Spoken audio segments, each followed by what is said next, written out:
Look at that wreckage. That is what remains of an XO2 Wyvern, a prototype developed by Russia during the past 2 decades. After the Continental War, the country stopped the development. However, the blueprints were acquired by the Federation of Central Russia, who produced test units of the aircraft. This caught the attention of Grunder Industries, formerly South Belkan Munitions Factory, who produced this guy right here, using their cost-cutting development techniques. That, however, begs an important question. South Belkan technology is being used for Osea. Why does Yuktobania have this? Speaking of Belka, there's a rumor that, after the Belkan War 15 years before, Osea recruited some Belkan aces to strengthen their numbers. An aggressor squadron comprised entirely of Belkan aces, our old enemy. If only we knew a squadron that fitted that description. King Cobra to Able. Today we're gonna do it. There's one last obstacle before Osean forces can get to the Yuktobanian capital, Crook Fortress. The robust defense of this place has kept the Osean armies in place for the last week. The fortress needs to be captured as quickly as possible to prevent a counterattack, so warDOG is sent to lead an air raid on the complex. The operation has 3 steps. Step 1, while the tanks make their way to the front door, protect them by destroying pillboxes and bunkers located near and around the road. For some reason, Blaze is the one giving the orders to advance. I guess it's one of those things that only makes sense from a gameplay point of view. Anyway, step 2, provide cover while the brigade moves through the fortress. You should take down the bunkers surrounding it, but don't neglect the enemies that show up in the courtyard. Otherwise, your allies won't really move. Oh right, kind of forgot about you guys, sorry. My bad. And step 3, destroy the last remaining enemies that try to stop the brigade from exiting the fortress? Wait, weren't we capturing it? Capture the fortress. I mean, we didn't really capture, we just went through it, but you know what? Oh boy, okay, that was very dangerous.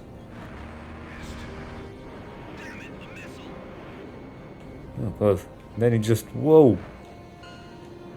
Oh man, damn it, I lost my chance of being cool. God damn it. And there you go, the fortress is in Osea's hands in a trademark short time frame. The so-called impregnable fortress fell in half a day. We kind of wrecked them. Half a day, that was more like 10 minutes, but sure. warDOG heads back to base with an escort of a familiar squadron.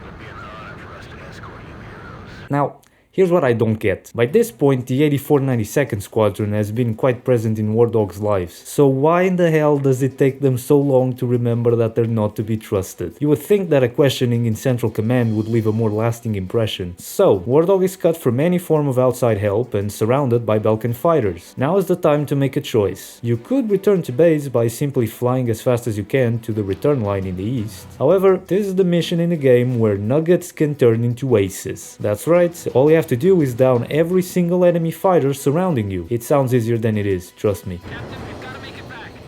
Even if we have to turn our backs to the enemy, right? What? No man, you kidding me? You're not thinking about defeating all these enemies before returning. That's insane.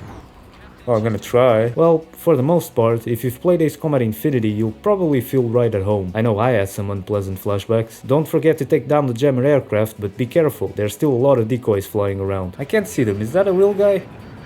I don't think that's a real plane. Is it? Other than that, just keep dodging the missiles the best you can. If you're patient, a really good moment might come to you. I mean, look at them. They're like a fucking beehive. Look at this. What is this? What are you doing, guys? Come on! There you go, there you go. Look at that fucking quad kill, man. That's how you do this. Also, we did it! Fuck yeah! Yes! Back in Sand Island, warDOG thinks about who they're going to warn about this Belkan conspiracy. Nagase and Blaze decide to go see Captain Hamilton, the adjutant base commander, while Grim heads over to Jeanette and Pops to let them know what's happening. The thing is that both of them have made some interesting discoveries. Apparently, Osea's president Harling is nowhere to be found, having disappeared just before the first invasion onto Yuktobanian soil. Not only that, Pops confirmed that the Belkan aggressor squad is none other than the 8492nd Squadron. Problem: Hamilton used to be assigned to the 8492nd, so Nagase and Blaze might be in danger. The three of them decide to ask for help from the base commander, but something's not quite right. Thank you for coming, Second Lieutenant. I was just thinking about calling you over. The commander, with some deceitful help from Hamilton, has figured out that Pops and Bartlett were shot down over enemy terrain in the war 15 years before. Because the base was destroyed and the records fried due to Belka's EMPs, it was Bartlett that convinced the Ozians that Pops was his squadron leader upon their return. Now, the commander believes that Bartlett was a spy, so that leaves the question. So, who are you really? Thankfully for them, they've got plot armor. This way!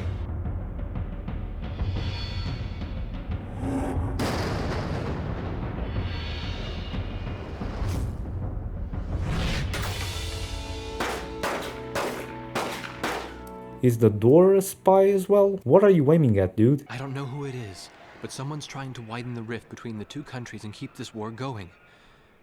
If Osea continues to win, then the war will be over. And they're after us to prevent that?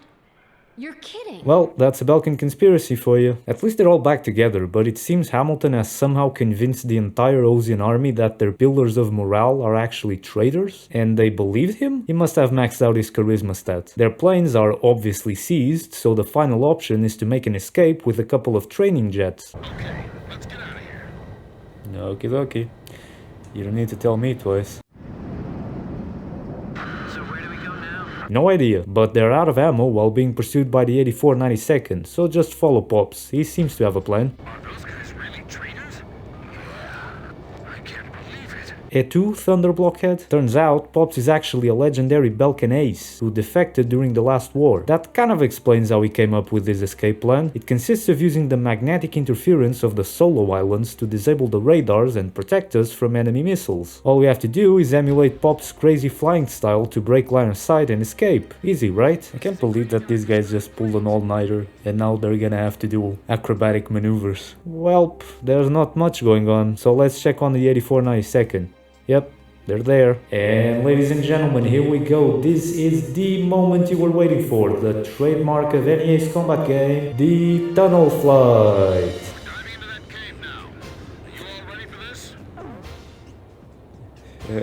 Well, I don't think we have an option, right? I guess that question was a little silly. Thank you, it's so much easier when the game is self-aware of the ridiculousness of some of its dialogue. Oh yeah, I almost forgot. Remember Kirk, Chopper's black Labrador that is featured in warDOG's emblem? Yeah, Pops brought him on the plane. How did he manage that, I wonder? And perhaps more impressive, it seems Blaze knows how to speak with him.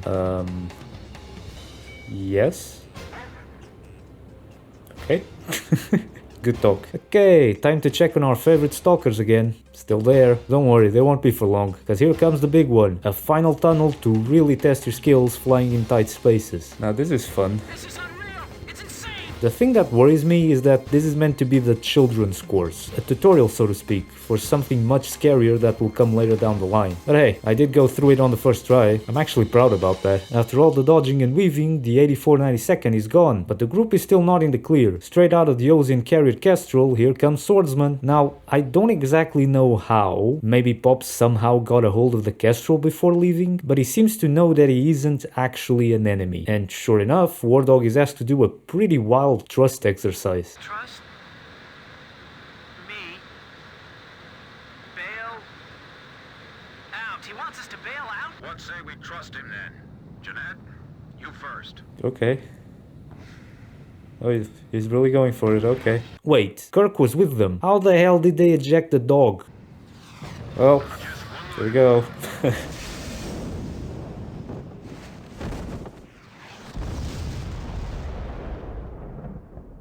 That's game over, guys. Thanks for playing. This is Sea Goblin.